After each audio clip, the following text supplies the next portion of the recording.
All right, I will call the meeting to order at 6:01. This is the brief overview of FY27 budget. So we will start off and then we will go right into community input and questions. So pulling up the briefing. So welcome. Your school, your budget. So this is your opportunity to help us continue to lead the state towards sustained educational spending. Next slide, please. Today we'll share some of what the community has already contributed and how that has guided the creation of the budget. Then we'll answer some questions and hear from you. Please keep in mind that these numbers are not final. While they are our best estimates at the time, changes are possible before the budget proposal is passed by the school board.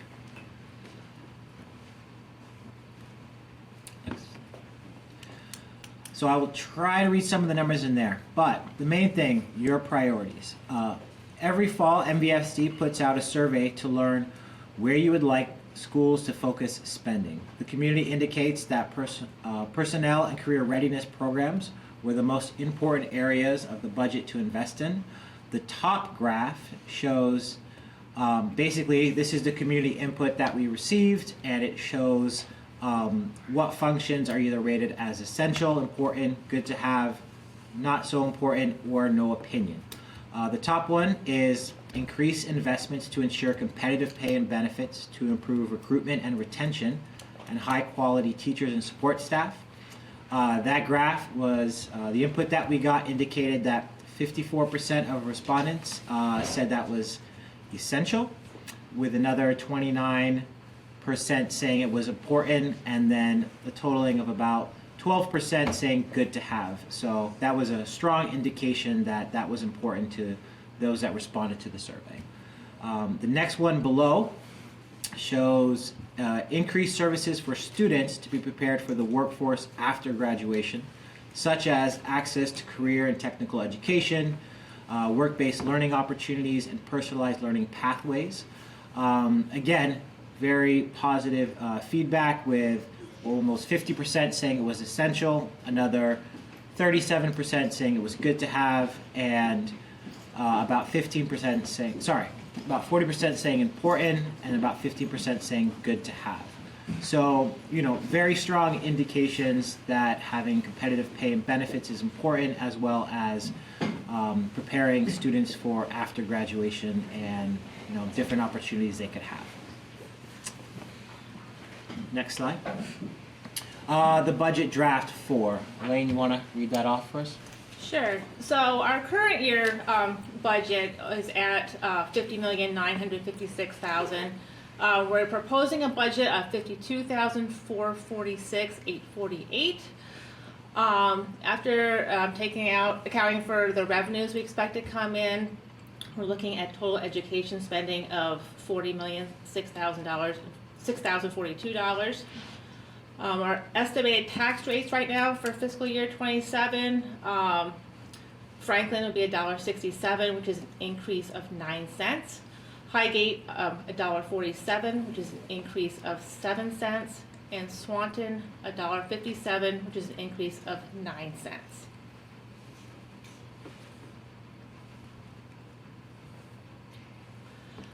The goal that the Finance Committee and the Board have is to maintain level service, so not adding any additional programming or removing any.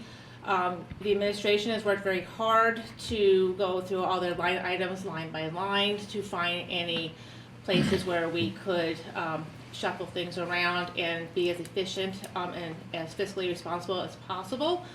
While the dollar amount did slightly increase, it is, again, just maintaining the service we're currently providing for our students so they aren't impacted negatively in any way. We will have a special article in addition to the budget on the ballot. We really wanted to pull this aside because it was an issue a few years ago when the budget was not passing. The MVU parking lot is in need of some renovations. Because of this, if this article were to pass, it would be an additional 3 cents to the tax rate. We felt strongly as having it as a separate vote in order to truly understand what your opinion is as a community, to make sure that this is what you wanted us to do with our money versus having it enrolled in the entire budget. This project will not change the footprint or the traffic flow pattern of the parking lot. And the article will read, shall the voters of the MVSD approve the school directors to expend $1 million for a parking lot replacement project at MVU? Just to highlight, that's an estimated cost right now. That is an estimated cost. I didn't mention the lighting issue, that bullet. Do we have any questions or comments? All of the FAA has questions or comments, right? It's riveting, really. You can approve the parking lot. I'm so surprised to hear you say that. Do you drive to school? Yeah. Uh-huh. There you go. It's in the minutes, okay? Is there anybody online who has questions? I'm just going to see if anybody's on the first. There's one person. We don't have any community members on. All right. Does anybody in the board have any comments about this? Spirit, you had something? Well, I just would like, someone to clarify that, the tax rate that we're talking about is going up, 7 cents, 9 cents respectively for the different towns. What the actual tax rate increase before the CLA, this is a result of the CLA, the common level of appraisal that's impacted that increase. And I'd like someone to address what it was before that happened. Thank you Prior to the CLA, the equalized tax rate for all of our towns is actually going to be $1.40, and that's a decrease from last year of just under 2 cents. So we're actually seeing a decrease as a result of our budget. And I just wanted the public to know that we're actually seeing that decrease with the tax rate, and the reason for that increase is due to the common level of appraisal in each town. Thank you, Spirit. Anyone else have anything to add? One thing I would like for anybody who does watch this later, just to go back to slide number 4. This board has talked a lot. We discussed our budget, and one of the things that we are prioritizing is maintaining the level service budget, meaning that we believe that we've seen a lot of positive growth within our schools based on our budget and where we've allocated funds, and we are committed to try to continue that. That is different than a level budget per dollars from last year. that. That involved lots of cuts yeah. of services. Lots of cut to services and programs, and we are trying to also maintain the positive growth that we've seen. And so as we sort of hedge with inflation and stuff like that, we are trying to prioritize where the community wants the funds to go. And so we believe we have a good budget that does support that. So. I don't know if it's appropriate now, but one of the things, recently I was speaking to a couple of people in Swanton, and I mentioned that what people may think the school is and does is quite different than when I went to high school and any of you went to high school. And I focused on the presentations we had to the board. And I think the last one, or one of the last ones, was when we had the students in who were doing work-based learning. And everybody thinks we need, I haven't talked to anyone anywhere that says we don't need more tradesmen, we don't need more Exactly. people, skilled laborers. And so I emphasize that. And then a good example is sitting here tonight, through tax dollars, we take and recognize these young people and send them to state and national conferences.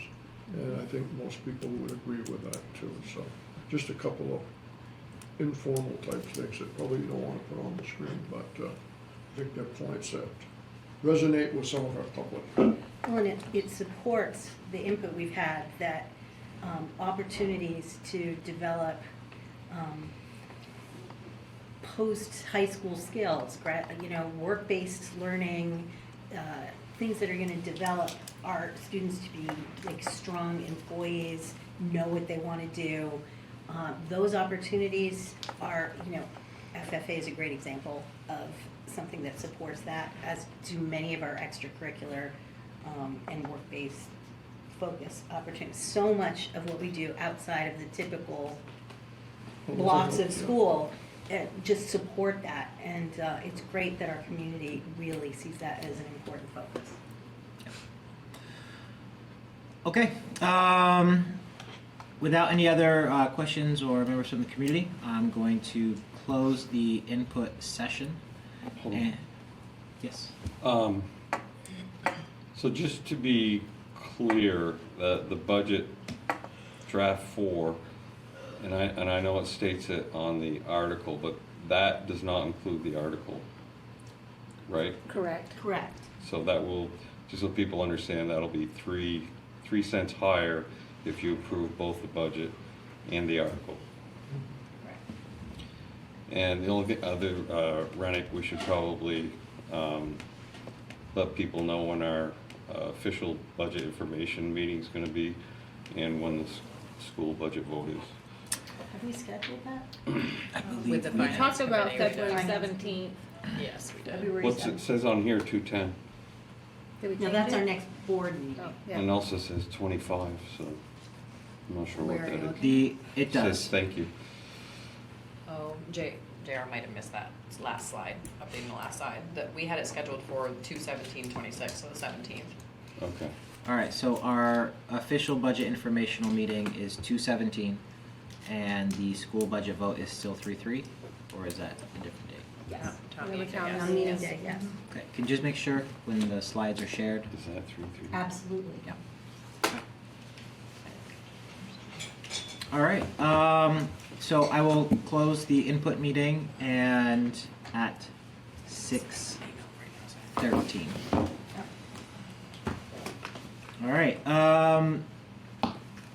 opening our regular, before I do that, Julie, I know we had someone here who was going to babysit. I guess you can thank them for that. Yeah. If they want to come and get thanked. Should pay them a pizza. Yeah. So, but then, We got Becky. Yeah, exactly, there you go. That's what I was hoping would happen. Yeah. Because I think the agenda says 6:30.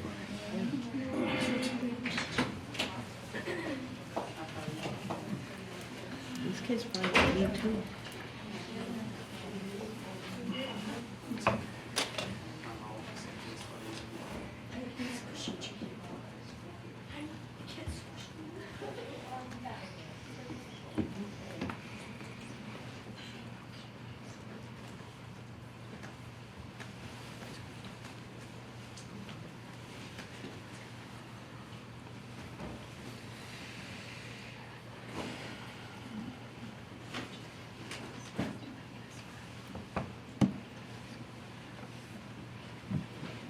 Sorry, if we introduce Sarah just to thank her for her time. Absolutely. She's about to leave so she can go to a very special dinner with her family. Just wanted to introduce Sarah. She offered to help support this initiative tonight and was going to babysit if anybody dropped off their kids. She's a fantastic team leader, like basically runs the show everywhere. And I just wanted to introduce her to the board and say thank you for being here to support us. Thank you. Thank you for Thank giving you up very your much. evening just with Of course. us. We so appreciate it. thank you, by the way. And now that we know, like, we're all gonna be calling you with She's okay? the best.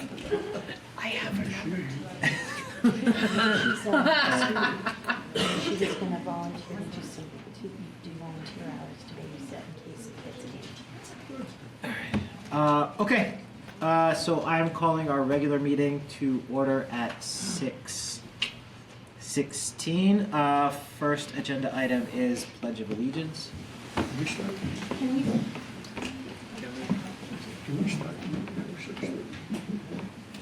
Dawn is asking if we can start the meeting before 6:30 when it's warned. And my question is, but I don't know the answer to that, but I have a feeling if Don's asking me, he might know the answer to that. maybe we should just say the pledge and then eat pizza. I don't think we're gonna have a rush of people. Right, you know what, then- One person to come in, they could challenge. Can I uncall the meeting to order? Yeah. All right. Can I pause I it? have no idea what. We could still Call say the what? pledge. All right, so let's play the Pledge of Allegiance. Call the meeting to order at 6:30. There you go. Pledge of Allegiance to the flag of the United States of America and to the republic for which it stands, one nation, under God, indivisible, with liberty and justice for all. And now we can say play ball or eat pizza. Pizza until 6:30. Big in, yeah. Favorite eating pizza. Okay, 6:30, so we can resume the meeting, or start the meeting, Re-resume? or recall to order. All right, next agenda item is introductions. Stephanie, if you want to kick us off real quick? Yep, Stephanie Garney, school board member from Swan. Peter Magnet, school board member from Franklin. Garrett Bouchard, school board member from Franklin. Joanne Johnston, school board member from Franklin. Rennick Darnell Martin, school board chair. Elaine Nestor, school board member, Highgate. Dan Palmer, co-principal for the high school. Christy Martin, co-principal for the middle school. Laura McAllister, Director of Finance and Operations. Julie Regenball, superintendent. Don Collins, school board member from Swanton. Derek Garso, director of technology. Bonnie said she can't hear. Tanya Hayes, director of student I services. just got kicked off. Okay, and, and we got kicked off online, so, We'll work on that. all right, and we also have Bonnie online, HR director, and Wendy Cunningham, director of early childhood And special education. special education. I got it right. Okay, next item, we have correspondent visitors and public comment. I do not see anybody here at this time. Next item, we have agenda review. I do have something that we'd wanted on the agenda. It was, we'd received a letter from other Franklin County schools following our school board legislative meeting, and is something that they wanted us to sign on to. It is in the drive. What is the discussion point? Where would it best go, Julie? Well, it could be under correspondence. If you want to add it to the agenda as a discussion topic, how about after, the student presentation, you could add it. Okay, so we'll put it after student presentation, and I would also like to move the presentation to before the admin reports, since they are here waiting so patiently. That's good to me. Okay. Anybody else have anything for the agenda? Okay, so next item will be approval of the minutes from December 16th. Can I get a motion to approve the minutes from December 16th? I'll make the motion. Second? I'll second. Stephanie, second. All discussion on the minutes from Just December? one thing with that, the location said MVU instead of Swan. In the, Oh, okay, we can fix that's that. right. Thank you. Good catch, Stephanie. That was me. Been hanging around Peter too long. All right, all in favor of approving the minutes from December 16th, please say aye. Aye. I, All right, all opposed, motion carried. I gotta do math. 8. Okay, next we will have the FFA presentation. All right, I'm gonna share. Y'all know that takes way too long. There's seven. There's seven. Tracy and Megan. 7. I'm gonna leave now. You're doing It's great. okay, the math person's This right is why here. you have to do math, so you can count up to 7. I'm just gonna say that. So- I can only count to 3 right now. All right, motion carries 7-0. Okay, I guess I'll get them started. My name's Elizabeth Sweet. I'm the FFA advisor here at Missisquoi, and I also teach animal science. Here at Missisquoi, I've been here for 4 years, and the first year that I started, my biggest goal was to get FFA up and going again. I am a graduate of MVU. I was an FFA member and chapter officer, and then moved on to be a state officer. So I know the importance and I know the skills that it taught me as a student, and I felt that it was really important to bring it back and to get our ag students more involved in it. So our very first year we had 3 students attend, and they started doing their presentation for you all then. And since then you all have agreed to help financially support that trip, which we are all very grateful for. Each year they put together a presentation for the school board and for the community members, just to kind of talk about what their overall experience is and was, and their takeaways and what they felt was important during their travel time. So we can all stand if you all want to support each other and not stand up one at a time. It's probably going to be the easiest way. Hunter, if you want to actually come down here so you're not blocking. Emma was hoping you'd stay there for the rest of the time. All right, so if we do the next slide, the first person up I think is Chris. Oh, that's me. Excuse me. Good evening. My name is Christopher. I'm the FFA president. I'd like to share a little bit about my experience in Indiana this year. I served a term at Missisquoi Valley Union High School as the MVSD president. I really enjoyed being with the group I am with. I feel as though my leadership can be not only an inspiration to others, but an influence to others. I have made some mistakes along the way, but it's a learning experience for me and others. I hope that in the following school years, some other students follow my footsteps, as I feel I made a positive impact. I enjoyed being a leader, and I hope that others would agree on their own honest note. We went to nationals. I enjoyed going to the rodeo. I also enjoyed going to open ceremony. I enjoyed going out to dinner with the group. I like going to community service. I enjoyed going to the convention and expo. It was really enjoyable being outside and connecting with the community and working with friends. Very nice.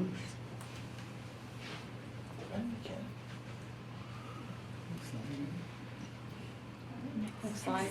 Just say next slide. Right? Yeah, sorry, we're trying to troubleshoot a thing at the same time, so. My name's Izzy Bailey. I'm the vice president. A few of my favorites were the haunted house, like actually being able to stay in like the Airbnb, the convention itself, and the community service. I learned how to be more comfortable talking to strangers, and more about agricultural stuff. And more members should go because it helps them learn about like the agricultural aspects in different states and how they differ from ours. And you can also meet people from all over the U.S.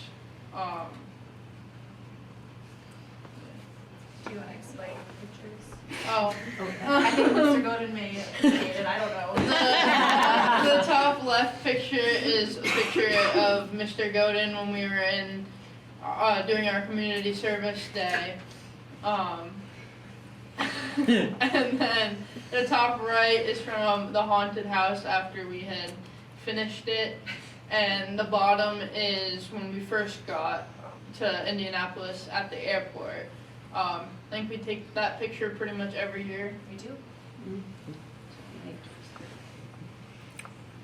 Next slide. My name is Emma Cipriano, and some of my favorites was going to the rodeo, the haunted house, the Airbnb, and we watched horror movies at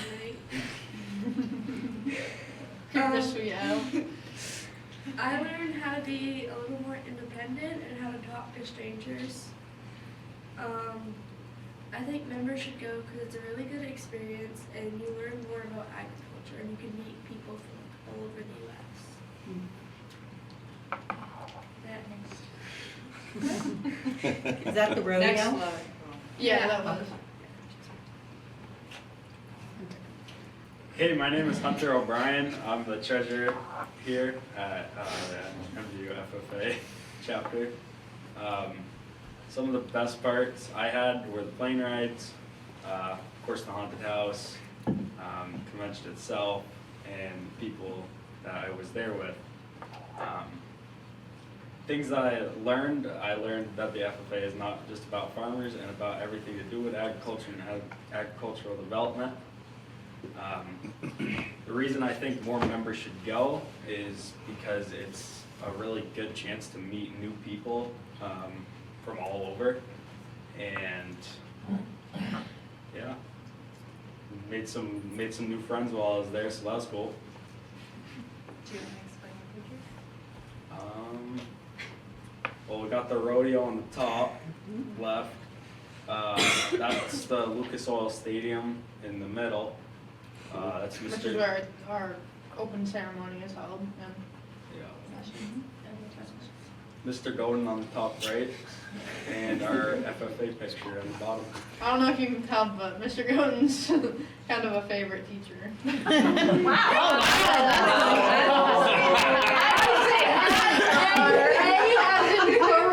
multiple. I'm saying in general. Oh, I think would you like pictures of you up there? Because I think I have some. I'm good. Mr. Godins are so flattering. My name is Jaden LePan. I am the reporter for the MVU FFA chapter. This was my second year attending the national convention. Also my second year competing at the national convention. This year I competed in equine evaluation, which took up quite a bit of time while we were there, which is kind of sad, but it was really fun. Some of my favorite parts were being able to stay in the Airbnb because it just felt more like home. I really love the rodeo. That's always one of my favorite parts. Something new we did this year was the haunted house. That was definitely Miss Sweet's favorite part. I loved the competition, though it was really stressful for me. I don't really know why, but...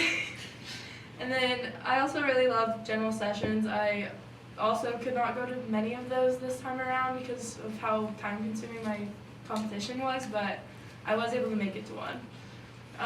Things I learned while being at National Convention is building stronger confidence in myself with public speaking, teamwork, and work ethic.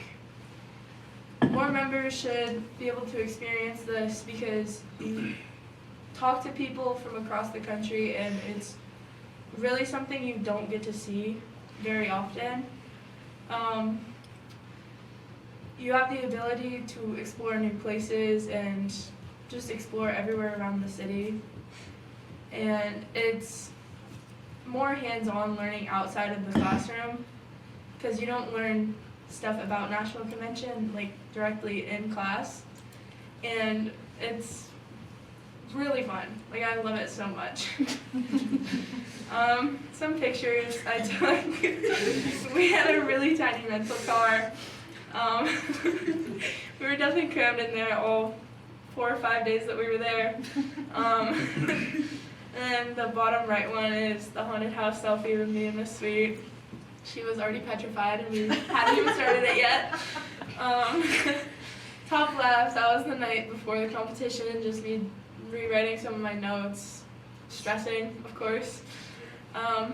The left middle picture is general session that I was able to make it to. Very fun.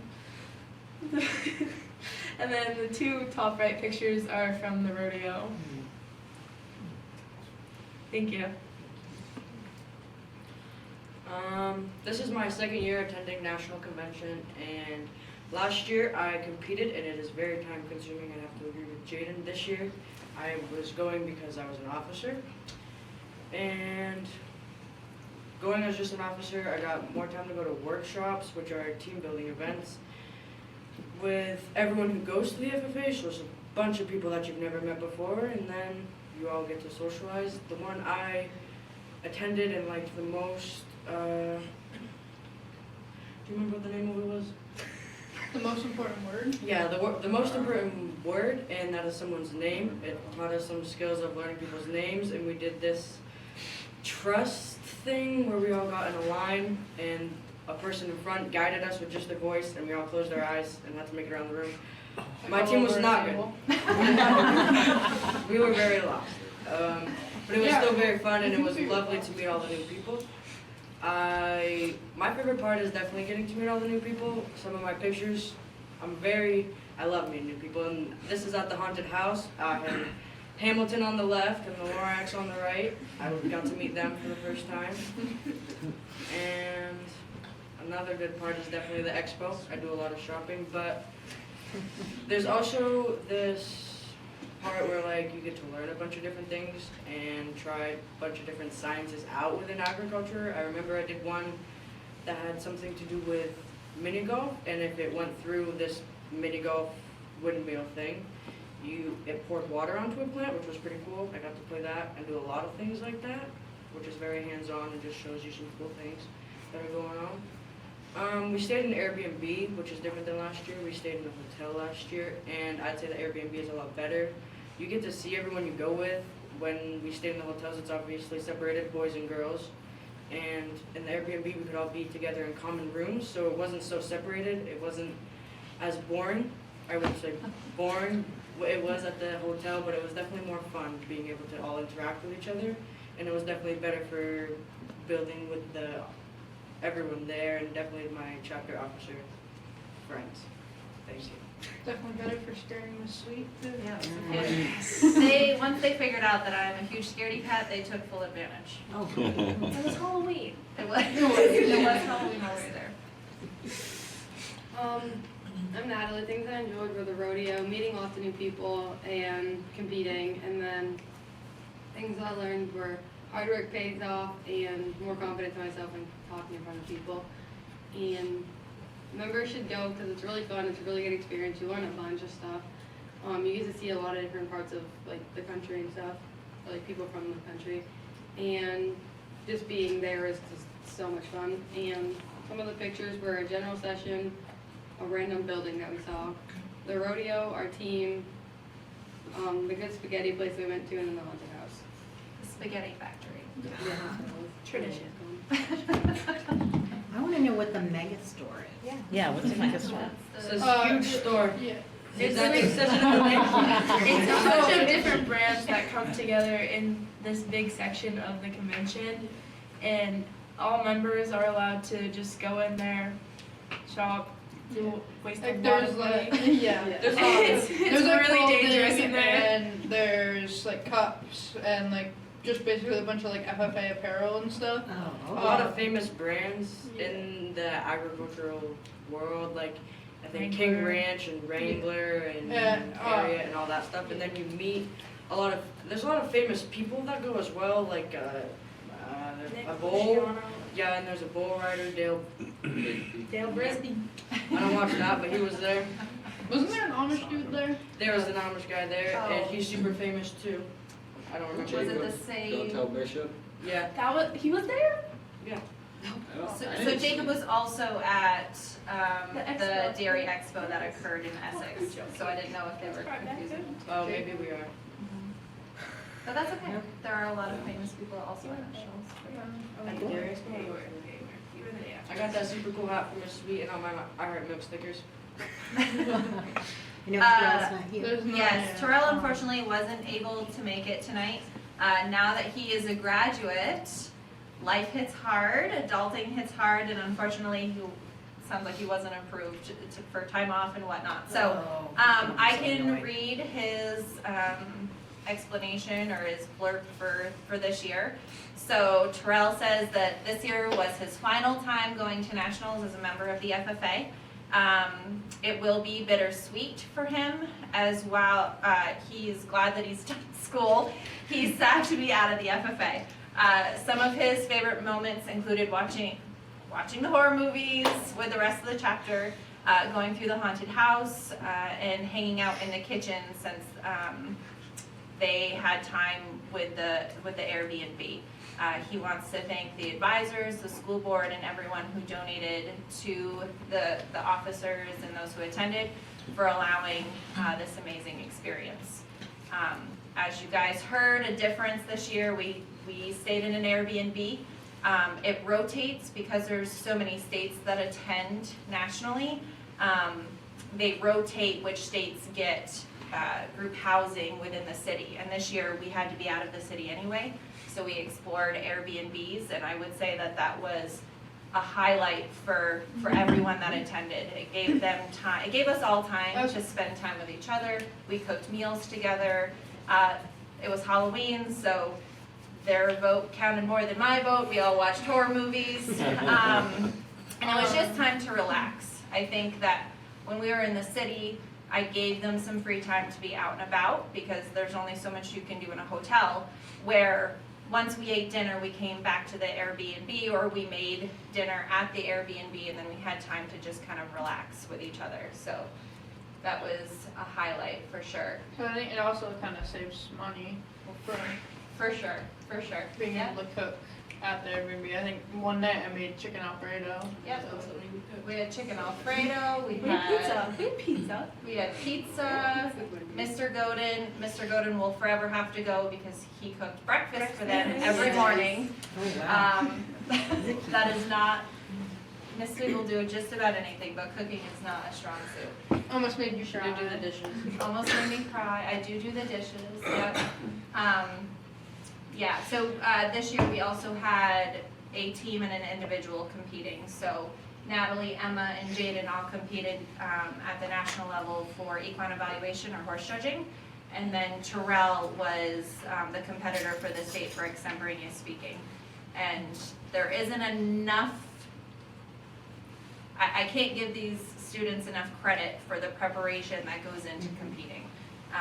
They went at the state level, and in some cases, you're the only one competing, but that doesn't, you still have to prepare to compete at a national level and hold your own.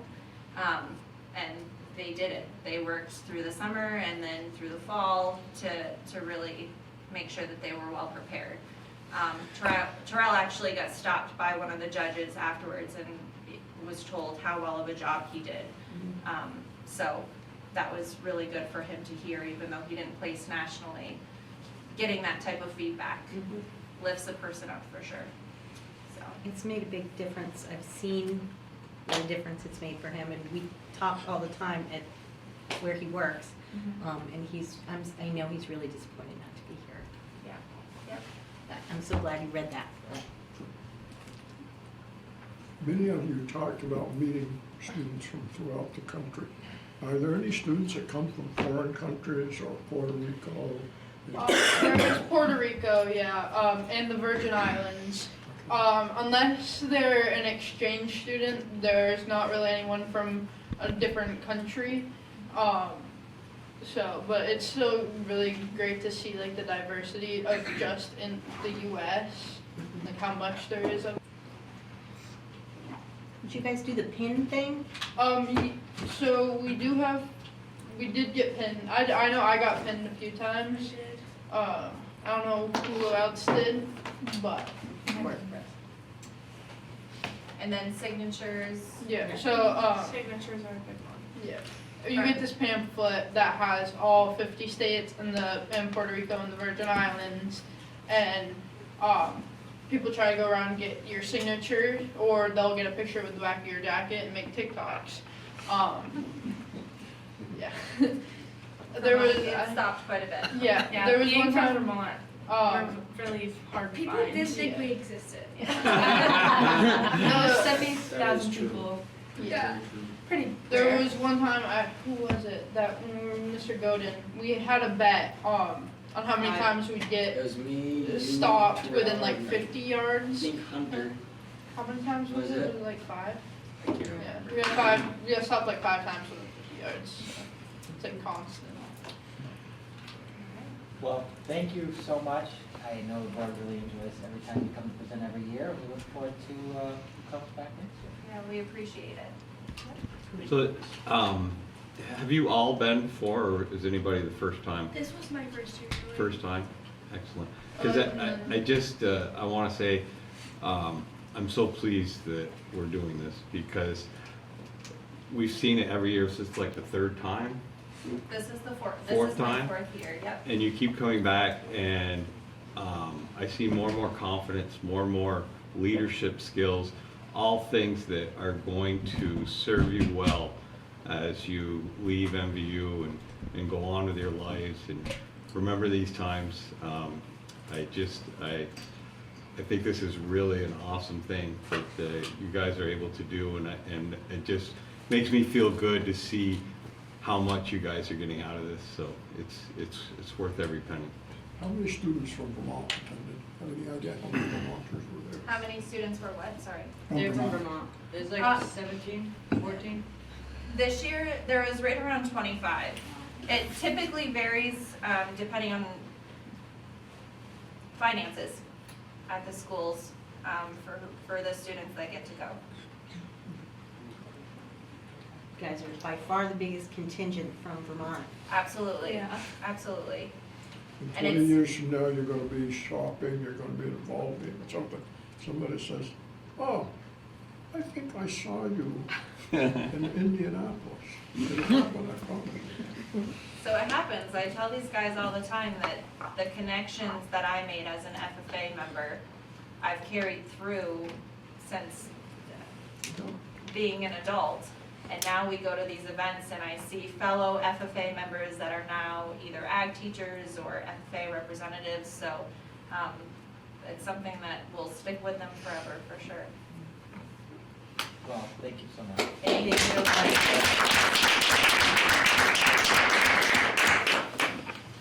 I wanted to just give this to you on behalf of the FFA to thank you and the school board for the donations you guys give us. So it's a card from all of us to you. Thank you. Thank you. Thank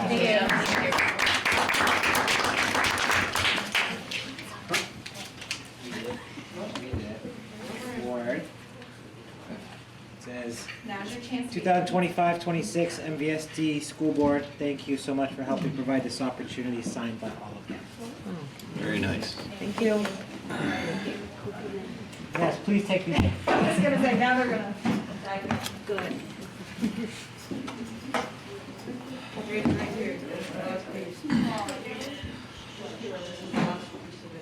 Okay, that was lovely.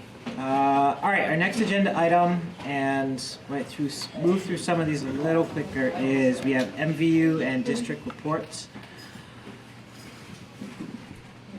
Do we have any questions to start off for MVU?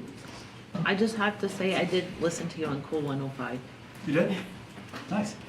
I set my alarm for it. I mean, I was already up, but I was like, ooh, turn it on. No, we were very excited. That's the largest donation that we've been able to ever give, which is fantastic. And yeah, I think you saw the report. We're over $390,000 since we started this, which is absolutely fantastic. And every year it's gone up. Kids did great. Yeah. It was fun. It was good to listen to it. Yeah, great. I included a couple of pictures on there. Give it like of the booth, and just see how small it truly is. Yeah. Oh, yes. Dan and Chris, do you have anything a little shorter than normal that you want to share with everyone? What's kind of going on right now, or? I talked a little about the powder puff piece. We had Senator Bernie Sanders here, if some people had heard that. His office had reached out to us and literally gave us about 48 hours notice of wanting to be able to come and talk to all the students. So we were able to kind of swing something on Monday, December 22nd, and have him come on in, and he was here for about an hour and answered questions and posed questions of the students and took questions. So it's kind of a question and answer period, and Julie was able to be there as well, which was fantastic. And yeah, it was great. Students don't often get the opportunity to hear from their legislators, and certainly somebody who's in Congress. So it was great for them to be able to come on in and just talk a little bit about what's going on. I actually have a funny story. So my son Kyron came back and he's like, "Do you know Bernie Sanders was at school?" And apparently he stood up and asked a question, and I asked him what he asked, and he said, He said he asked him his thoughts on nuclear power. Oh, that's right. Yeah, and I was like, that's a really good question. So that was a cool opportunity. Yeah. Did he say why he came to MVU? He did not, but he had been pretty adamant about coming up. He had reached out in probably early November, his office did, and it was just too short of a notice. It was literally like the next day they wanted to come, and I'm like, yeah, it was too much, we had too much going on. So again, he'd asked to be able to come on back. His office had reached out, and his advanced team comes up, but he didn't really give a reason. But he was kind of eager to talk in this area. All right. Anything else, Christine? Anything? No, I think there was a little change. The NCTC cosmetology students came today. It says the 14th, but it was today.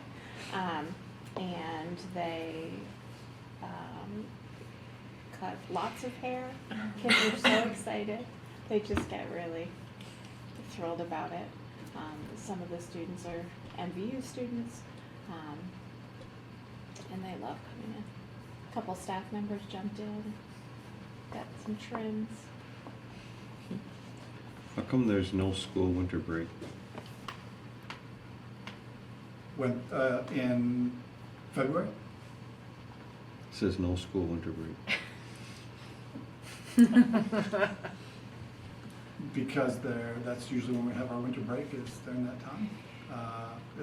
Oh, so you're saying no school? No school. Winter It's a winter break. break. I had it all as one thing, Yeah. almost like you canceled it. No Yeah. school Oh, winter break. Oh, no. I was like, I know, it's like, this is a trick question. If winter stays the way it's meant. Who knows? Punctuation is everything. All right. Oh, I did have one question too. Yes. Cabaret night, is that new this No. year? Oh, No. I don't know why I've never. Yeah, usually in February. Yep. Oh, because of hockey. Okay. Now that we've established that there's no school because of winter break. There is a winter break. There is a winter break. And there's no school. Correct. And there will be no school during that. Okay. And that'll be from February 23rd to March 3rd.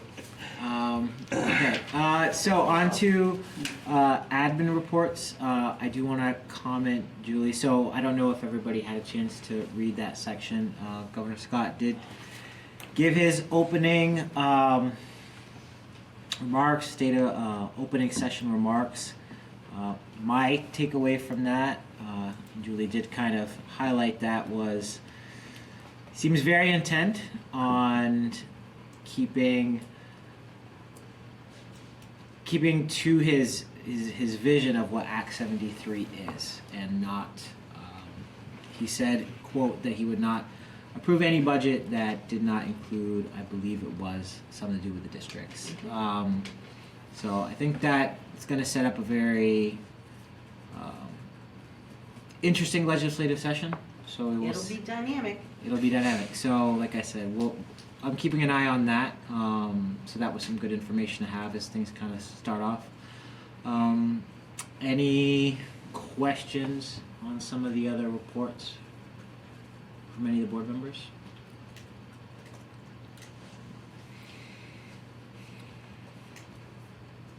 I did have one for Tanya. If you could you had some good stuff in there in terms of, actually no, sorry, Wendy. She had just some of the numbers and counts for enrollment, and I know pre-K's been on some of the minds. If you maybe can give a quick kind of overview of that. Sure thing. Hi. So I had two sections to my report, both of which had enrollment information included. So one was the update about our child count submission that we complete annually. That's the one that showed the overall enrollment for the district that was submitted. That's that October date for our student membership. And then the summaries of where we are with the number of students eligible for special education.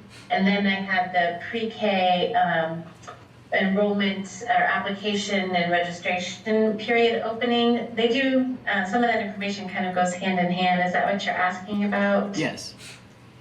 Yes, so we are looking at the child count that we submitted.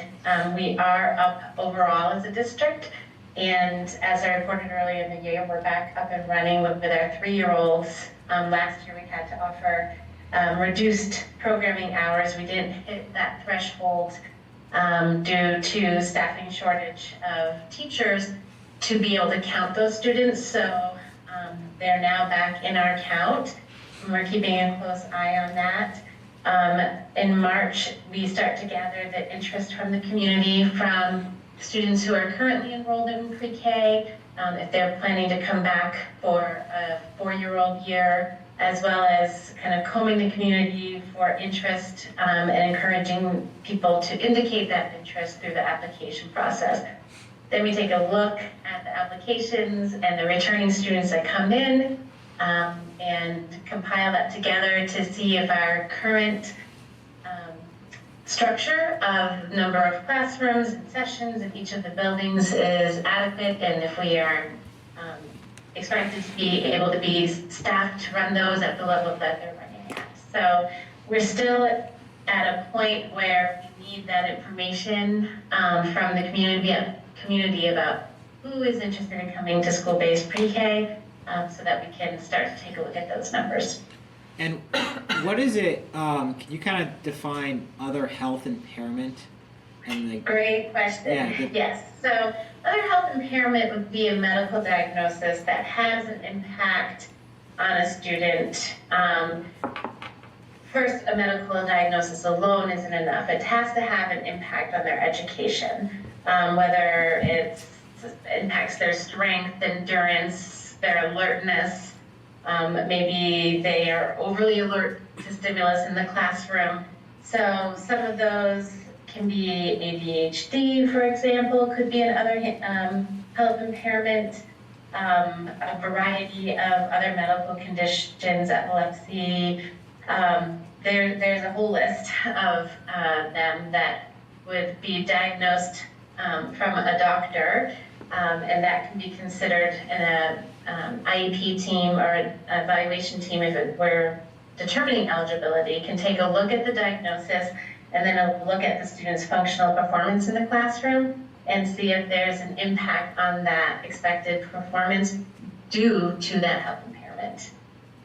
And is that number, the 25%, is that 25% of those who have some sort of like special education requirements, or that's not 25% of the overall? No, it's 25% Not of 25, our kids. yes, it's 25% of students eligible for special education. That's what that second table shows.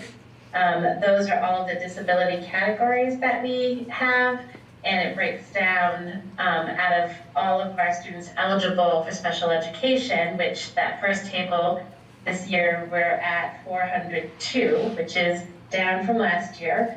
And because our enrollment is up and our numbers are down, we did see a decrease in the percentage of students eligible for special education. But yes, that is 25%. Just want to look at the, yes, 25.62% of all students eligible for special education. And is there like I'm just trying to understand, like that's a pretty high like difference between national and even like state average that we're at. Is that, I mean, I'm just trying to understand it better, because that impacts funding, that impacts a lot of things, and so I'm just kind of curious about that, especially if we're noticing it earlier and earlier. So we have seen a trend of an increase in ADHD, for example, right? That has continued to go up. That is an OHI diagnosis that we see. And when we think about ADHD and the impacts that it has on a student's ability to function in the classroom and do the things that they need to do to attend, focus, follow a routine or a direction, that is something that we find requires quite a bit of team support to talk about how do we do that for our students in our school? What do we have in place in our classrooms with our teachers and our routines and practices to help with that? But that is probably, I'd have to take a look in our ed doc just to pull out the exact, but my sense is that is probably the highest diagnoses in the OHI category.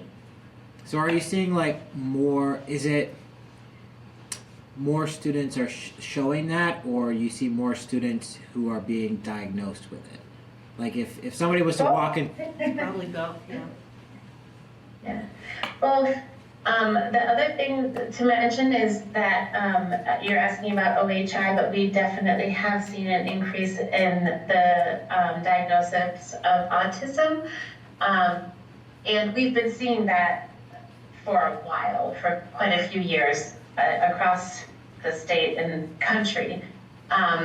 Locally, however, there is a new child development clinic that has been operating now locally, which has opened up more opportunities for families. It used to be when a family was taking their child for an evaluation to take a look and see if they might be, that they might have autism, there was often a very long wait at the child development clinic in the Burlington area. So now with another whole clinic available, folks are moving through that system and it is being identified more frequently. So I think that there's a variety of factors that go into that, but one of those that comes to mind is with the ability to evaluate students for it, more being found to have that. So. Okay. I appreciate you elaborating. It's just it's interesting that to kind of see that data, and we're talking about budget and and statewide and reducing services, and I just wonder if people more removed from education understand the challenges that are like increasing. So, thank you. And that's what I was speaking to in my report, is that this is showing that need that we've had here as a district to shift because some of our students have just more intricate needs. So, looking at how teams looking at how Tanya and the professionals that she works in the district around social, emotional, behavioral needs, it all is coming through this data showing that there are definitely more complex needs, and we are responding to them as a district. Seeing some of that reduction in the diagnosis or the category of specific learning disability, though, could be an indicator that our MTSS is really working, that it is making a difference for students, and not as many students are getting further along and then ultimately ending up with that. So it's good information for us to have and look at and think about as we work on our current systems that we're working on and looking to the future. Thank you, Wendy. Thank you. The other question I had was for Tanya. How's the new classroom at Swanton? Well, it's in process, right? So, Settling into the new classroom. So. Settling in, yeah, it's exciting. We are, right now Hannah's, we're developing a schedule so that she's running some small groups, she's running some individual intervention, she's also spending some time out at Highgate. So at this point in the year, we're really, right, so while we had thought, oh, this is a classroom and it could be more of a self-contained classroom, at this point in the year it doesn't make sense to be self-contained. What we're doing is more sort of a combination of intervention and students coming into the classroom but still remaining in their homerooms in that community. So we have a variety of kids accessing that space with her, and then she's spending time out at Highgate similarly. Yeah, so it's exciting. The kids love it. She's got groups that she started out running outing club with, right, smaller groups, and we're keeping some of those things going, even though while we're shifting to more intervention, SEL intervention, so that while kids are learning skills, discrete skills in social emotional learning, maybe one-on-one or one-on-two, then they have an opportunity to transition those skills into a larger group, so 8 to 10 kids in an outdoor environment. So it's high interest, high engagement. Kids are asking for it. She's running sign-up sheets at lunchtime because kids aren't getting a chance to be in the groups that she's running explicitly, want the opportunity to be with her and to be outside in the outdoor classroom. So it's going well. Good, thank you. Does anybody else have any other questions for any admin? Okay. Thank you all for sticking around tonight. I know it was a bit longer than usual, so appreciate that. And we have many more meetings coming up, so. Okay, next agenda item, I think this is where we had put the Franklin County letter. Yes. Can you bring it up, Julie? Oh, now, okay, Please. of course.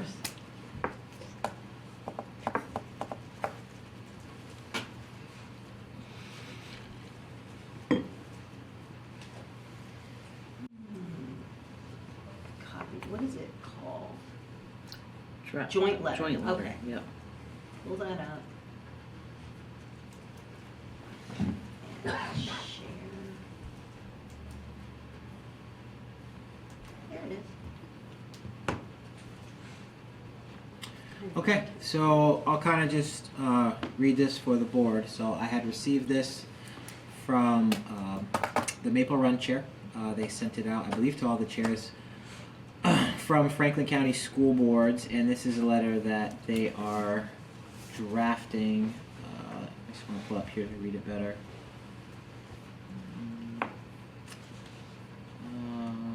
Joint letter. Yeah, so this is the letter. I'll just read it for the board, and then we can discuss it afterwards. Well, I'll kind of go through fast. It said, on December 11th, Franklin School Boards met jointly with local legislative delegation at Hardack. Information shared during sharing discussion on Act 73 education reform. On behalf of the school boards that participated in that meeting, we are writing a shared, unified feedback regarding Act 73 and the broader direction of education reform. At our joint meeting, 7 school boards represented diverse communities across Franklin County, each sharing their perspectives. While our districts vary in size, structure, and demographic, one message was clear. Franklin County school boards are speaking with one voice about the challenges and concerns related to Act 73. Across our county, schools are facing the same pressures, and we believe it critical that state policy reflects these shared realities. So one was student outcomes remain the central focus of educational reform. Throughout our discussion, board consistently emphasized that decisions driven primarily by tax capacity or governance structures risk losing sight of what matters most, academic success. Any reform under Act 73 should be evaluated first and foremost by its impact on students. 2, rising, largely uncontrollable costs are destabilizing local budgets. Districts across Franklin County reported that increasing expenses, particularly healthcare, are outpacing allowable budget growth and limiting local decision-making. Boards have already implemented significant efficiencies, and there's widespread agreement that districts have little remaining flexibility without cutting essential personnel or programs.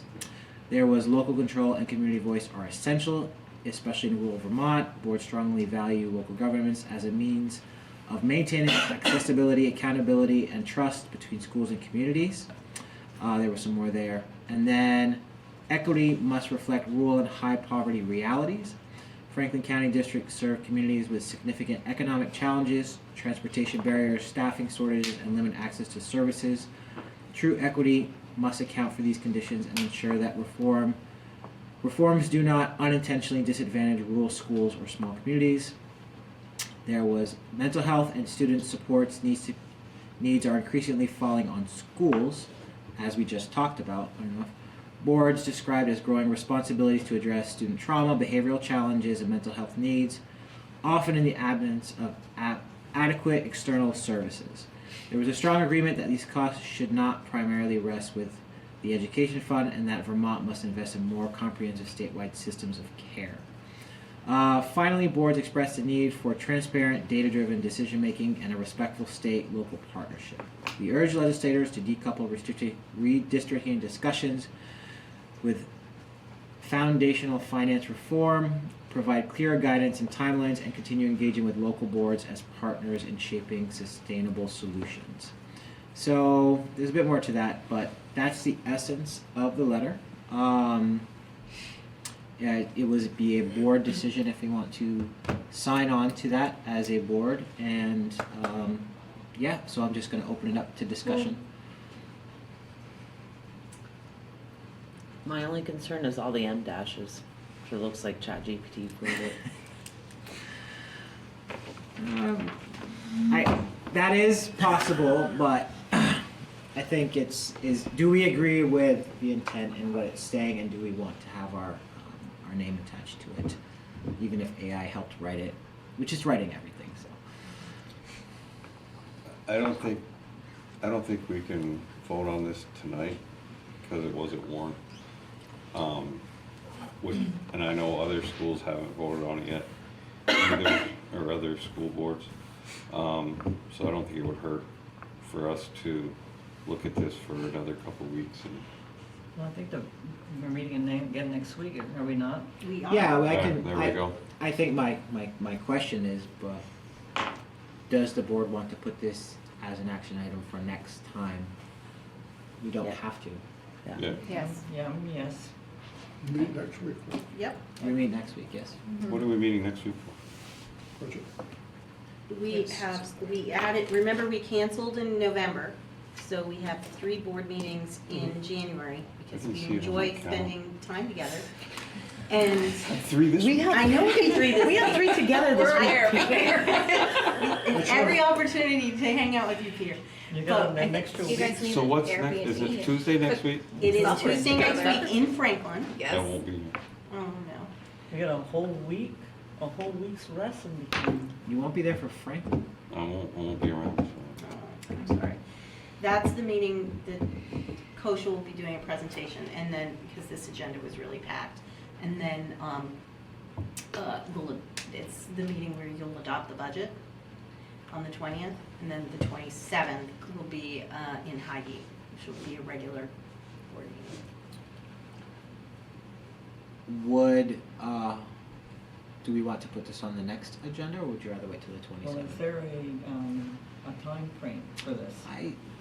In my communication, I didn't see. I did write back If to there's none, it doesn't matter to me, but if there is, then What's the deadline for approving the budget?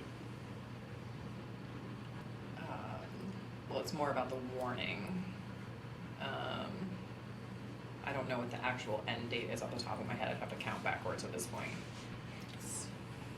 We've had that in the budget timeline for a petitions while. or dues, isn't it related a little bit to the petitions or no? No. No. No. As far as the letter, Who is that? put it on the I'd like agenda to for be here next for it. meeting. I think what's going to happen is this is either going to move in the next week or 10 days, or it's going to die. So we want input. I think it should be on next meeting. Any issue with that? Can we approve the budget on the 27th? That's what I think she's looking at. I think we Yeah. have to know whether that's too late or not. Right. Yeah. And I think that's what she's trying to figure out. If it is, it is. Just a question. Could you attend the meeting remotely? I'll be in an airplane. Excuses, Peter.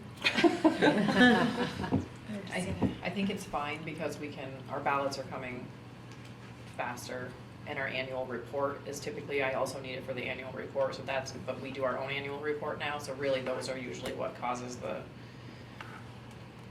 so we'd be fine to do it on the 27th. I mean, it's a board decision, but I just When the ballots gotta go out, isn't there a The date? ballots have to go out, well, Probably after the 26th, because that's when. Yeah, the 'cause usually you have petitions are absentee due. I need to have them ballots, to the right? printer by the 4th.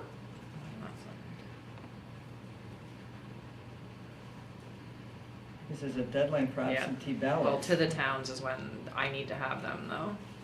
Let's see. The 27th, I'll try to attend by Zoom. I won't be tomorrow. I'll attend by Zoom. Zoom is fine with me.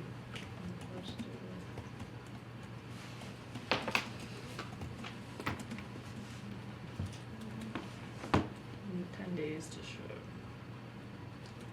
No earlier than 1/22 and later than 2/1. 30 to 40 days prior to that, so that's for the warning. So I have to have 30 to 40 days prior to town meeting day, not including town meeting day, that's Title 16. SS 706, so no, we cannot warn it any earlier than 1/22 and no later than 2/1. Since we do the printing internally. So we should do it. Ballots are due to the towns on the 6th, before the 6th, so we have time. 6th of February, we'll have time? We'll have time if we do it on the 29th or whatever it is. or On the 27th, they can get them to me within a week, Yeah? usually. Oh. I mean, it's gonna be tight, it doesn't make it great, but I think I could probably make it happen. I only have to have the absentee ballots also, I don't have to have all the ballots. So then are we trying to move our budget adoption vote to the 27th?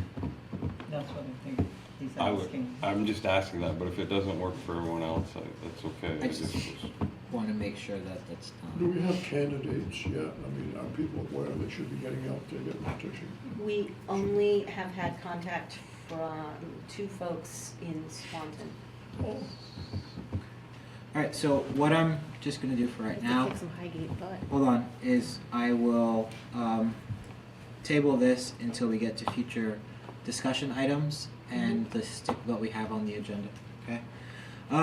So the letter for Highgate, in future agenda items, we can discuss when we'd like to put that on, whether next meeting or the meeting after, okay? Moving on, so budget draft 4. Speaking of budget. Share my screen. Sharing is not turned on. Can you let Laura share?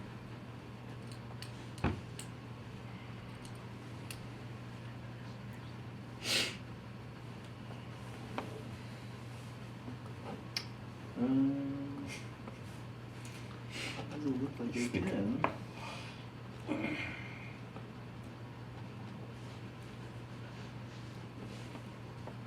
Do you want to pull up, do you mind pulling up the board workbook that's in there then?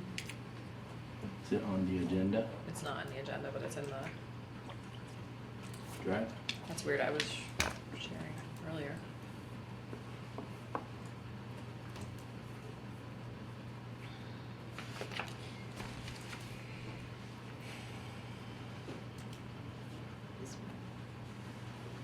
I need to go to slide 24.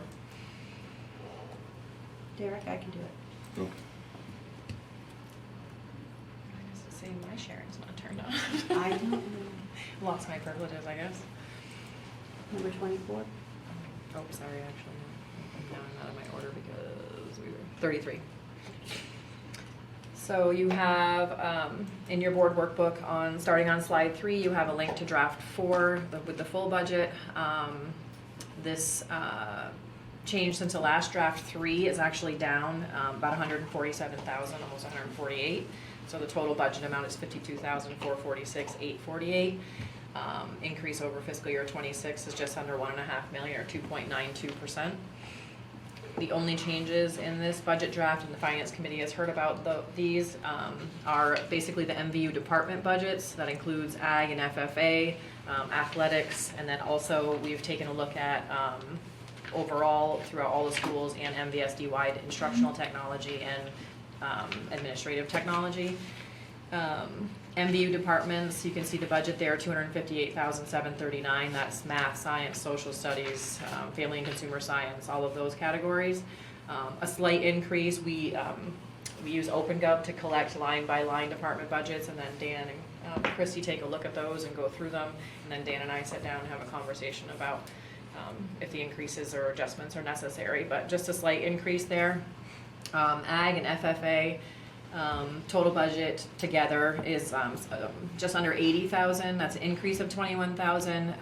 Some of it is just inflation and accommodating for shipping and handling in the ag budget and just overall increases. But 5,500 of that increase is due to just an equipment purchase, and that's a 1 year only, so we'll remove it next year. Athletics, small increase there. Again, inflation, that's about $14,000 increase. But no big changes. That I have to thank that department, Debbie LaRose and Connor Bean, thank you. Really spent a lot of time going line by line in that budget and season by season, sport by sport. So I have to give them some kudos for that. And then Derek and his technology team thoroughly go through all of our technology inventory and software and equipment, leasing cycles, all of that. So you can see the two budgets there. Slight reduction under technology instruction, and that's with the addition of a rotating equipment lease that we had to have. So we had one rotating annual lease for our instructional devices in the budget. We needed to add a second because we no longer have ESSER funds to provide that. So even with that, there's a reduction of 10,000. And then technology admin, it's been a while. I'm trying to remember why we were up. So we didn't have OpenGov. We didn't have some software on there. That's right. There was a typo with the software that was like 20-something thousand, and then there was just some general increases to software. But it is an itemized line-by-line budget. I'm happy to share it with anybody that would like to see the line-by-line there. So just about double? Mm-hmm. We didn't add people?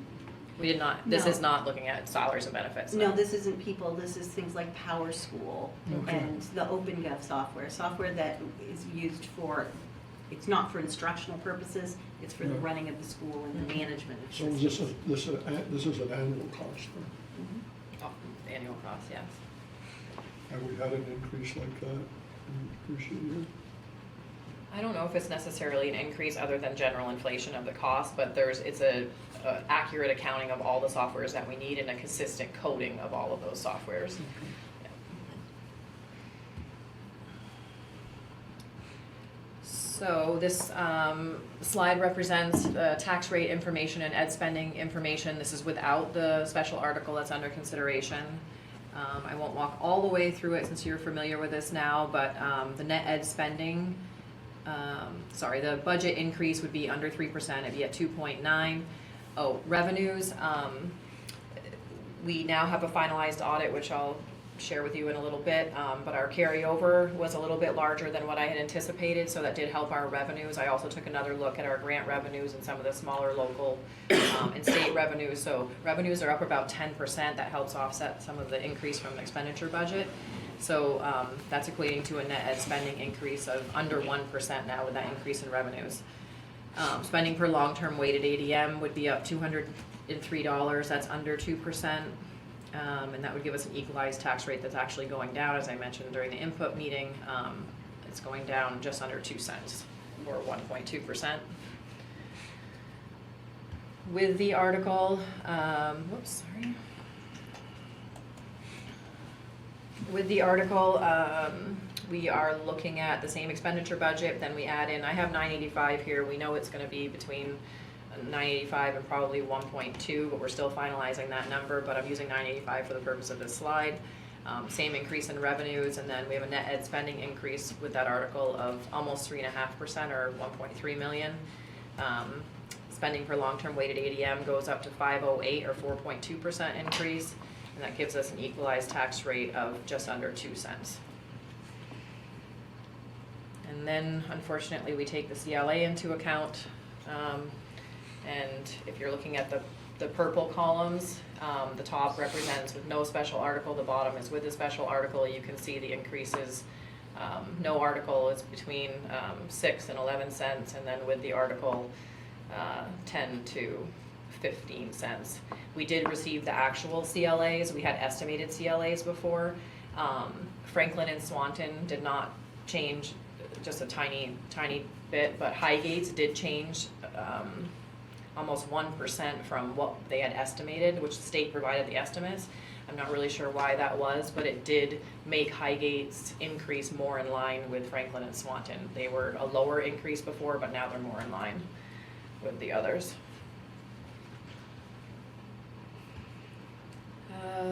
So again, I've kind of broken down the factors. You can see, you know, what's contributing to the tax rate impact here, kind of broken down by category.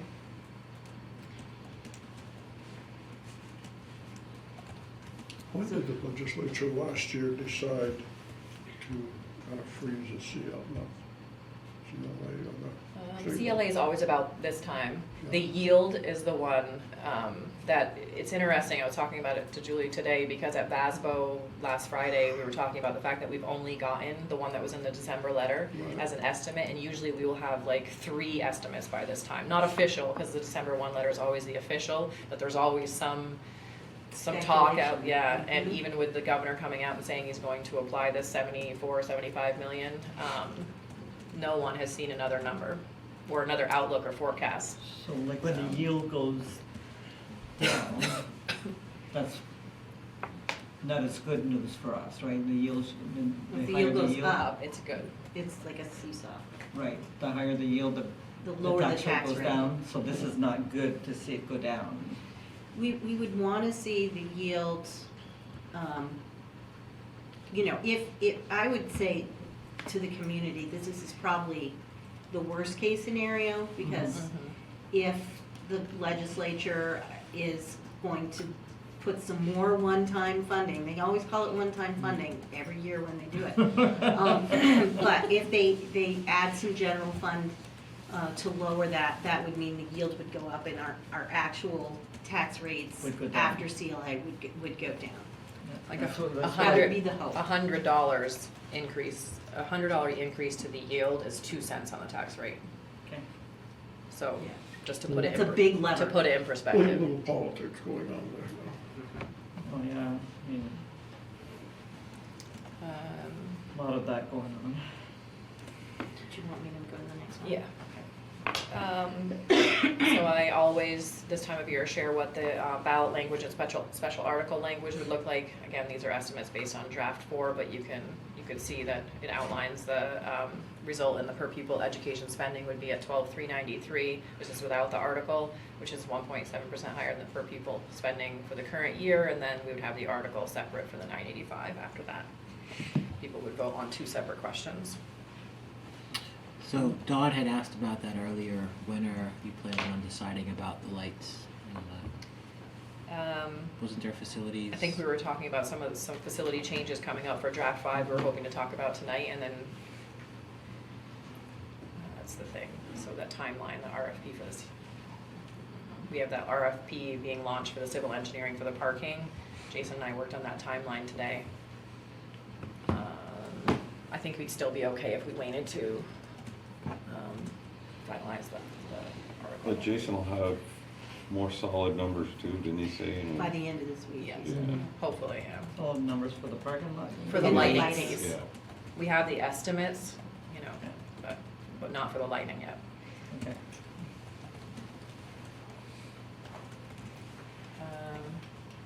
The next slide is just reminding people what's next, but I guess before that, do you want to talk a little bit about what the facility committee was, or unless anybody has questions about what I've already talked about?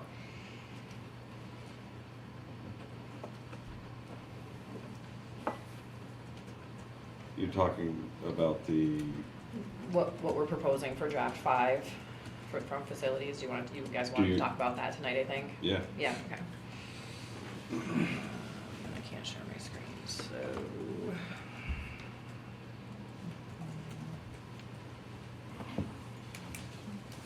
Nothing major, but just Julie, I'm make gonna have the to board send this aware. to you because it's not it, you already have it, but I'll send it to you again. I don't know why I can't share.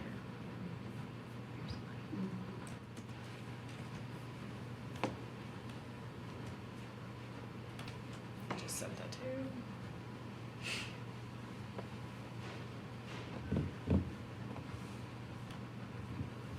So while Julie's bringing that up, we met as, okay.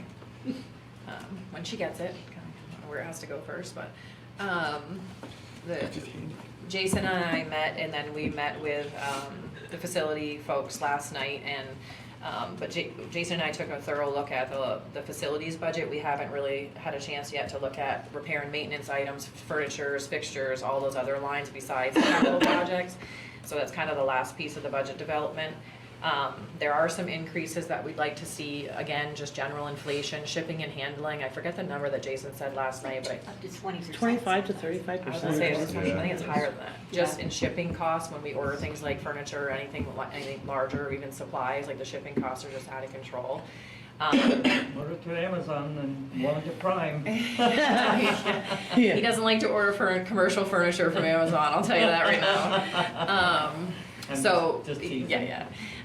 So the 431 lines are purchase, repair, maintenance, and the 615s are furniture and fixtures. We're asking for just some, you can see the 26 budget and the 27 budgets there. We're asking for some smaller increases to accommodate just actual costs and again, the shipping and handling, inflation. There's a couple of areas where with OpenGov, we had a little bit of a learning curve. Jason was learning how to manipulate it and putting in line by lines and didn't add in a holding spot. So we're fixing some of that. But we did have, since we've merged, a kind of a contingency line, the last line, or line 11 there, had some money for a contingency for repair and maintenance for items that we couldn't foresee, things that might happen. We've kind of redistributed that to offset some of the local repair and maintenance lines. So overall, we're just looking at an increase of under 85,000 total across the entire facility budget. And then I think we'll be in pretty good shape. Also, sort of continuing to work towards that goal of increasing our repair and maintenance lines, handling more things in-house, and not waiting for things to grow into larger projects. So and not having large increases to the budget, all in one year, but doing it incrementally. Is that reflected in this budget? It won't be reflected This would be in 5. Next time. And will that tip us over 3%? I don't remember. I'd like to. We looked at that. I'd like to see the increase there. 3% to what number? To the number of the increase of the 2.9. Of the spending from last year. Ed spending or the budget? The budget. Yes, I think it might. Because I think it's 3.09 from 2.92 to 3.09 to the budget, but the part that people vote on would still be under 2%.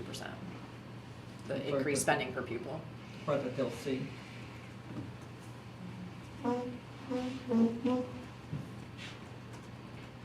And it's a conversation piece. I don't think, Jason does very well staying within the budget that he's given.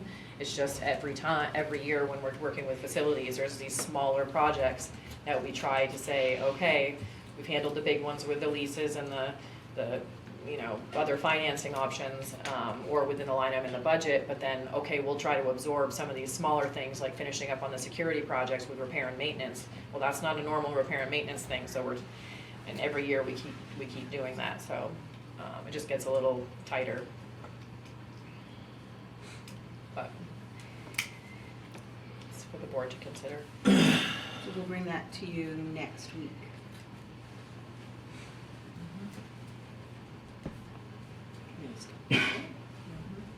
Anything else you want to say about that, Peter, or are you good with that for now? No, that's good.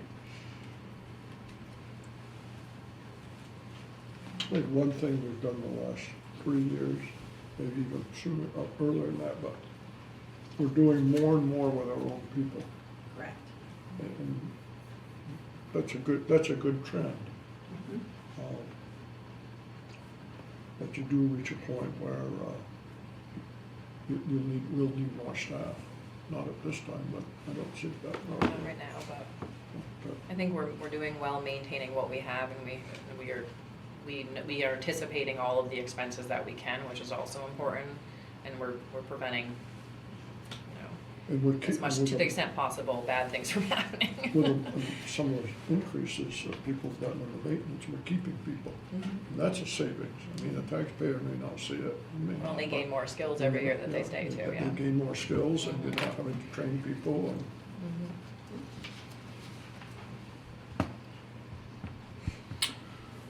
And. Okay, well, thank you for that. All right, next item, we have some business office items. We got quite a few. Laura, you have 11 minutes to get through them all. Okay. We all turn into pumpkins after 8 o'clock. Okay. That's true. Well, somebody read that warrant then. Oh, there you go. Do you want this one? I just opened it up. No, you're not. Okay, for the month of December, we had accounts payable for $1,005,981.43. Payroll checks, $34,911.39. Payroll other disbursements, $1,753,444.73. Payroll deductions, $856,717.85, for a total of $4,551,055.40. Can I get a motion to approve the check warrants as read? So moved. Second? I'll second. Discussion? All in favor of approving the check warrants, please say aye. Aye. Motion carries 7-0. Next, we have internal controls checklist. You've seen this before. It's something that's required by the AOE that happens actually by December 15th every year, so we are a little bit late doing that. I apologize. It's just an internal document that we have to complete and then just keep on file, but basically just making sure that we have all the checks and balances in place that are necessary with things like bank accounts, numbered checks, multiple signatures on documents. The board is reviewing documents, things like that. So just looking for an approval. And then we'll need a signature on that, but I've outlined in columns, in the two far right columns, who identifies or who works on each piece. Can I get a motion for that? I'll make the motion. Second? I'll second. Peter, Stephanie, any discussion? Laura, is there any changes on this document No. from this year to last year? Okay. Anything else? All right, all in favor, please say aye. Aye. Motion carries 7-0. Next, we have announced tuitions. Thanks, Laura, for that information on that. And you want to share a little bit more with the board? Sure. So we are, again, required by January 15th of every year to set an elementary and secondary announced tuition. Is the amount that someone would pay or a family would pay if they wanted to tuition their students to us. In fiscal year 26, our announced tuition was $18,000 for K through 6 and $19,000 for 17-12. Then the state, after the year is over, there's a reconciliation done based on actual expenses, and that's called your allowable tuition. And so you can see that our allowable tuition ended up for 26 being a little bit higher than what we had anticipated. So it was $18,432 for K through 6, and allowable for 7 through 12 was $20,070. So for fiscal year 27, I'd like to propose that our announced K through 6 tuition is $18,969, and for 7 through 12, $21,279. And just for the community, there's a whole formula in how that's calculated. Yes, so we have to it's all your general education expenses, but you have to back out things like gen ed tuition expenses, you have to back out transportation, special ed, capital construction, things like that. So that's what provides that number. Can I get a motion to approve the announced I'll tuition? move that. Second? So moved. All right, any other discussion on that? So the calculation, can you manipulate it, or is it like, it's just a hard number that you put the numbers in and that's what comes out? The tool, the board can set this number at anything that they'd like. Okay. I'm probably not required to. There's a tool that's put out by the AOE that allows me to run the calculation, and then I round it usually. There was a time it was being manipulated. We've tightened it up. The thing is, if there's a discrepancy between the announced tuition and then what is determined later to be allowable, if it's within a certain 3 and window, 10%. we get to just keep that difference one way, whether it be under or over announced. But if it's greater, say we had this big giant, we decided to be 25 instead of 21, and the state would come back and say that was way more than allowable, we'd have to refund that money. So it's always Okay. good to try and calculate that As as close as narrowly as So possible. you're trying to get it as close as you can? Yeah. So that, is there any, it just seems like it went up like $1,200 on the 7 through 12. It was just, you don't know why that. I mean, it's, like you said, it's gonna come out in the wash when they go to the allowable, but I was just curious. Well, the expenses are up, so I mean, it's part of that, and then I also have to break apart the expenses that are only for, so the budget is up a certain amount, but I have to break apart the amount of the expenses that is only for secondary and only for elementary, and then enrollment is a factor too, because that's the divider.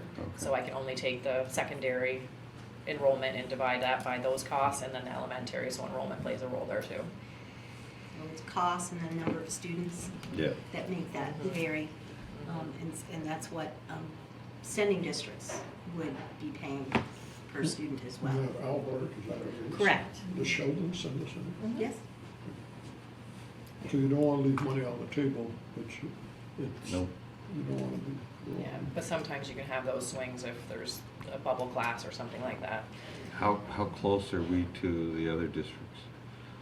I have it in a whole spreadsheet I could share with you if you'd like. It's all like 50 schools that are sharing what their announced tuition is.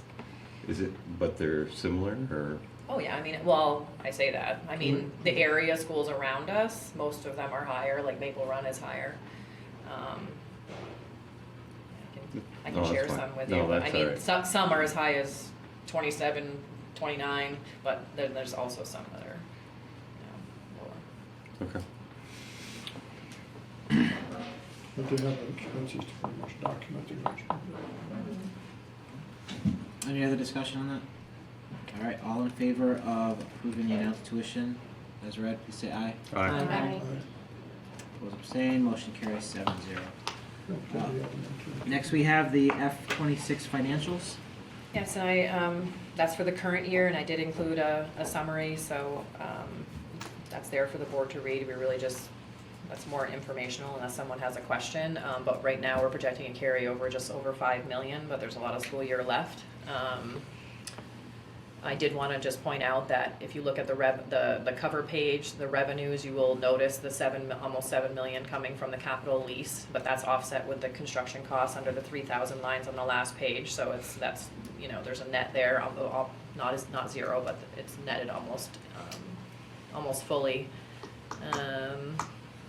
Really, that's about it. Unless someone has questions. How does the projected carryover compare with previous years more? It's about the same as where we were this time of year. Now, with this carryover, are we like fully expending the budget? Are we fully expending the budget? Not Yeah. anticipating fully expending the budget, no. If we look at, so we have a budget expenditures of 53,148. Your budget amount is, so just under right now. Just under? But that's, it's, you have to take into account that right now, those expenses of almost 7 million are showing in the capital lines under the general fund, under capital construction, but I'm offsetting it with revenue. So that's above and beyond your budget amount, if that was approved by voters. That expense is sitting in here as a general fund line item, because it is an expense, but then the lease reimbursement on the revenue side, does that make sense? Okay, because I was just wondering if we weren't fully expending the budget, then why couldn't we just shift some things around and not add that 85,000? I can add take the 85,000 from somewhere else if we're not fully expending it, but that's. Whole budget, you know, if we have a $5 million carryover, why would we add, should the $84,000 come from somewhere else, is your question? I'm just trying to. I think the new budget includes the carryover, right? No. Well, if we under expend this budget, in 2 years it offsets taxes.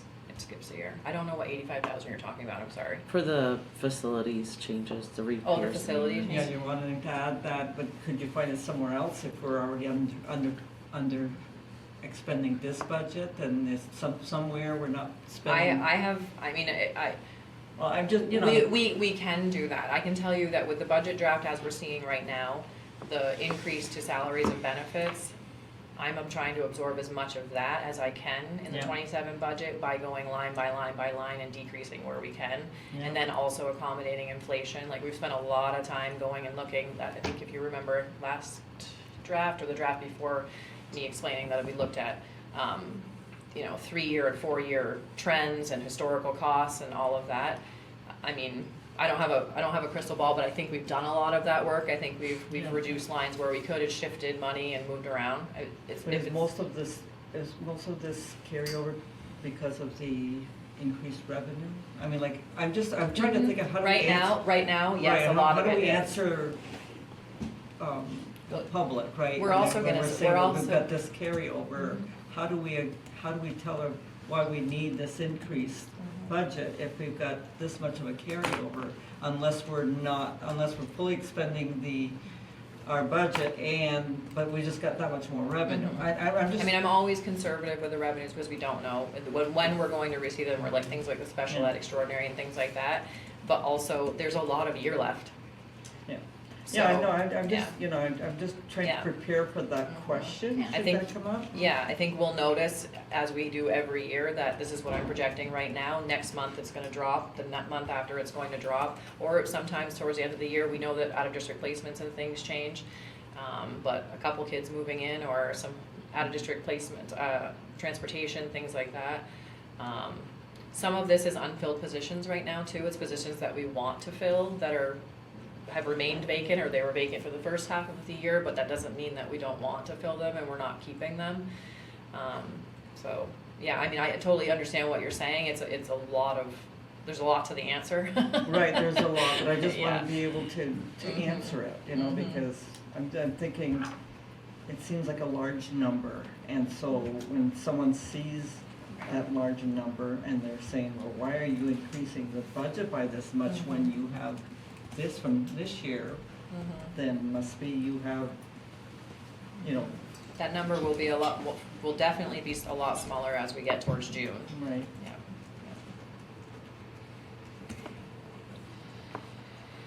Yeah. Any other discussion on it? All right, all in favor of, did I make a motion? Do you? No, did I? I don't think so. We don't have You don't necessarily have to. I put action there just in case. Sometimes we accept it. Okay. Accept it. All right, so we do not need a motion. Okay. Next we have the F25 audit acceptance. We will need a motion for that. Yes. Yes. Can I get a motion? F25 audit acceptance. I'll make the motion. Second. I'll second. All right. Can we discussion or? The finance committee reviewed that. Did the finance committee review? We did. Yeah. Yeah, and actually, I think, after reviewing the audit, that we ought to commend the business department for doing such an excellent job. Very good audit.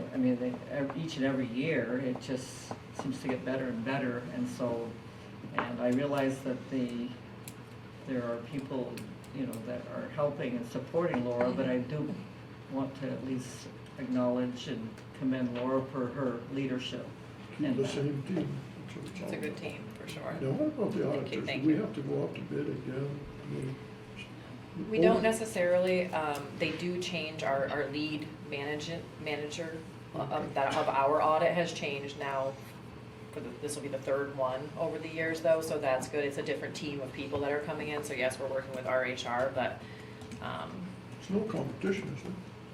there's one Used to be you other get 3 or 4 firm, companies and that send people to the board.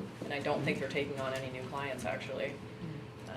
It's like everything else, there seems to be very little competition for, if they can't find people, Well, and it's so specialized. Well, yeah. These people from Maine. Yeah, so I provided an executive summary. You can see the management letters, and then the full audit, and if anybody has any questions, you're welcome to send those along too, but overall, good audit. Thank you. Yeah, I do want to say, Laura, every year, we're so spoiled with having good audits. If we ever had a bad audit, Might fall over. I don't know what we're gonna do. We'd be like, "Is it a bad audit?" Yeah. Let's not manifest that. Let's not, yeah. Okay. No, thank you for that. So, with that, all in favor of approving the FY25 audit? So moved. Aye. Right. We've got 3 now. All right. Motion carries 7-0. Next, last one, Laura. We had the hydrological testing. Hydrology, apologies.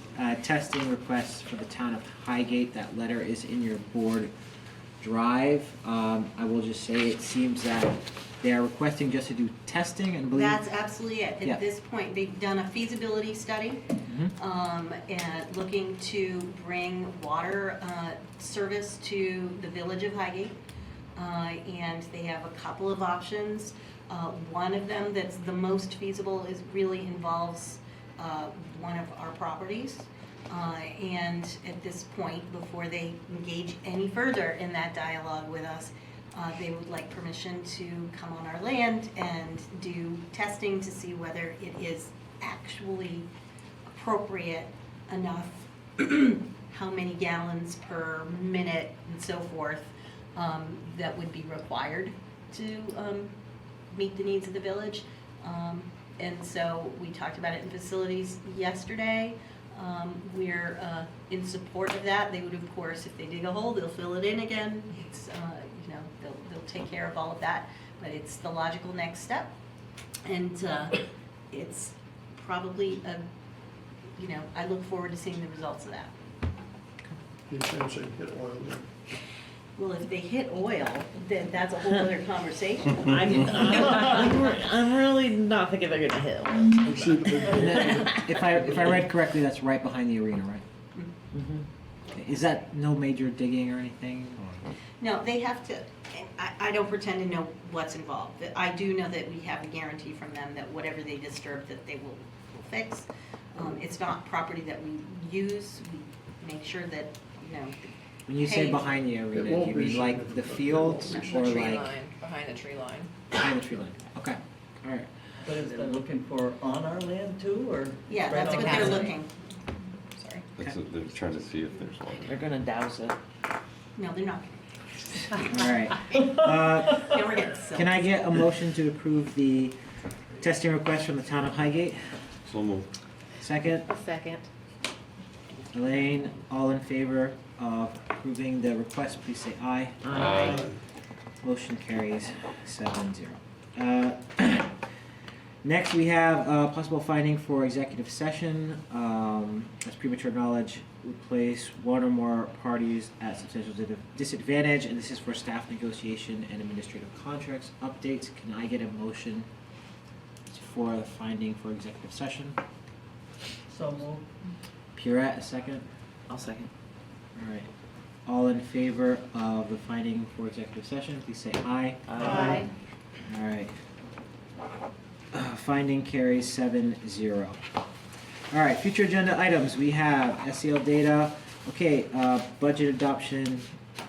So for budget adoption, I would like to secure a date for that. So we have the 20th, which is what was scheduled, or the 27th. Is there any reason, Laura Julie, that we couldn't do it the 27th? I think we can do it, it's just gonna be tight, but it's doable. Is,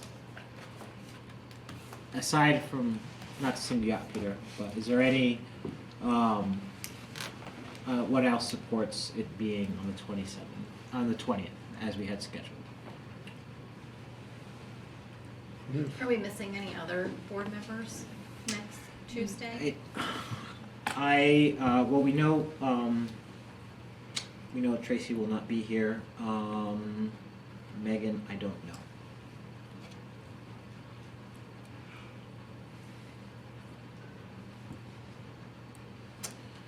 So it just causes more headaches to delay it.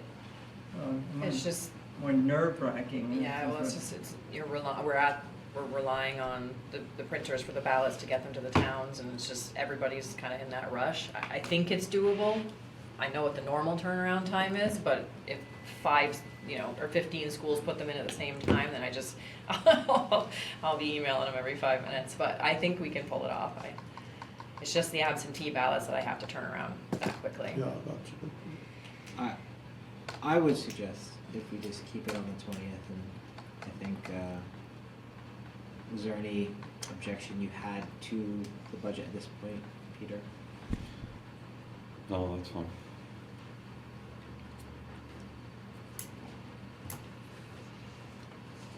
Any other opinions on it? I'm open and flexible. I was just speaking as a member. I mean, as much as I like Peter there, I am a little bit nervous about it. I know what that timeline is like, and any little thing that goes wrong, and then you don't get those absentee ballots back in time, or it could. And we're not in control of what the other people do, and as you say, we got one. Yeah, I mean, I can get it to them the minute that I have it, but it's just, after that. They're generally very they try really hard, and they'll overnight if they have to overnight and all of that. It's just. Teachers don't know, that's the thing. Stephanie? No opinion. That's all. Joanne?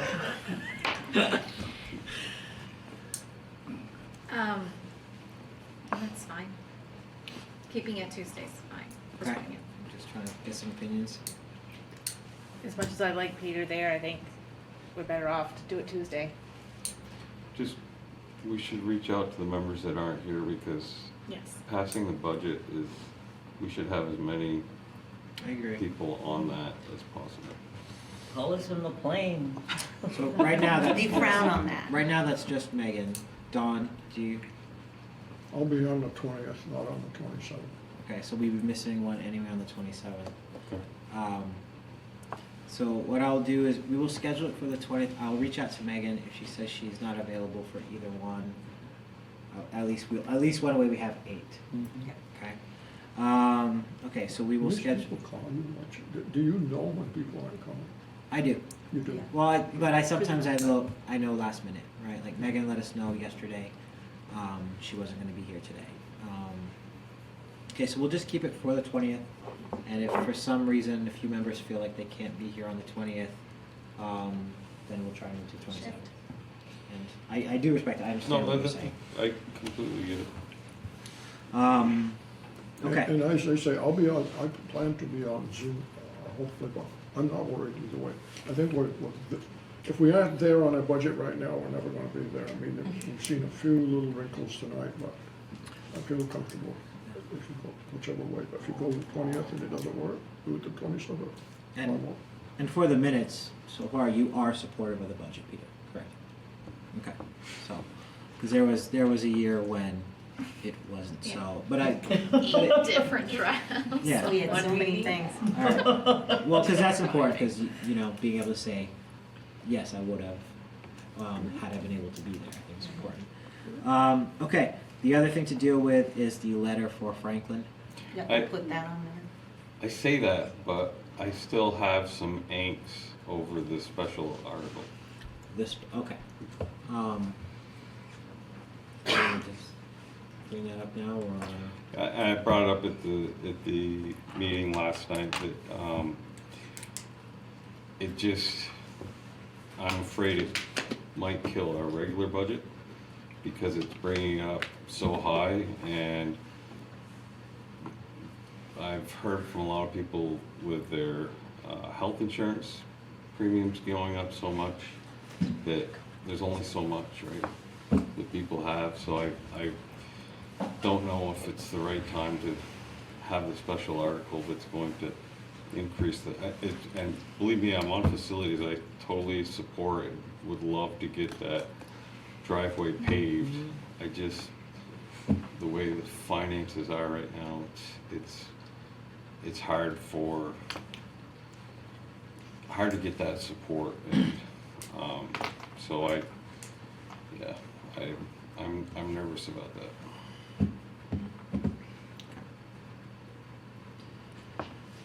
All right. for, For the letter for Franklin, do we want to keep that on the 20th as well, or do we want to say that to the 20th? I did reach out to Maple Run and ask if there's a deadline for submitting it. I don't know. Right. I think we should have it on next week's agenda. Okay. Joyce did want me to mention that next week, on the 20th, there will be 3 basketball games happening in Franklin. And that How will do they be do that? the park, and some of them were with Swan. There will be a lot of people in the parking lot. So reserve parking? So parking, you may just be prepared for tough parking.